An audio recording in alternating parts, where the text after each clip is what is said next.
ఇక మీదే ఆలస్యం, లాంగ్ వీడియోస్ పెట్టగానే చూసి అన్నీ నేర్చుకోండి మరి.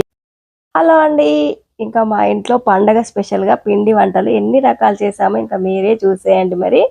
ఇంకా చక్కగా నోట్లో వేస్తే ఇట్టే కరిగిపోతుందండి రవ్వ లడ్డు. ఇంకా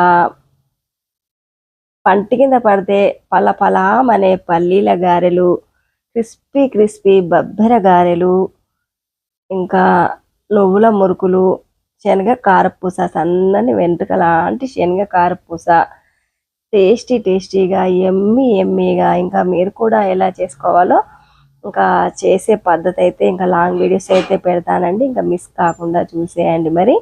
ఇంకా ఈ రెసిపీస్ అన్నీ కావాలంటే నేను పెట్టే లాంగ్ వీడియోస్ అయితే మిస్ కాకుండా చూసేయండి. చూస్తేనే నోరు ఊరిపోతుంది కదండి. ఇంకా మరి ఎందుకు ఆలస్యం, ఇంకా నేను పెట్టే వీడియోస్ అయితే మిస్ కాకుండా చూసి ఎలా చేయాలో, ఏం కథ, ఏమేమి ఇంగ్రీడియంట్స్ వేయాలి అన్నది అయితే అందులో వివరంగా అయితే చెప్తానండి.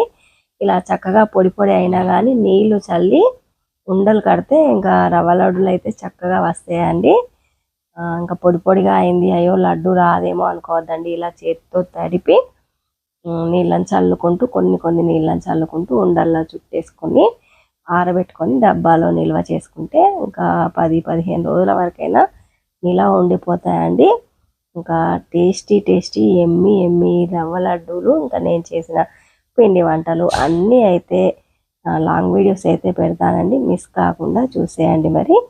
ఉంటానండి, నెక్స్ట్ వీడియోలో మళ్ళీ కలుద్దామండి. ఇంకా నా వీడియో నచ్చితే లైక్ చేయండి, షేర్ చేయండి, ఇంకా సబ్స్క్రైబ్ కూడా చేసుకోండి.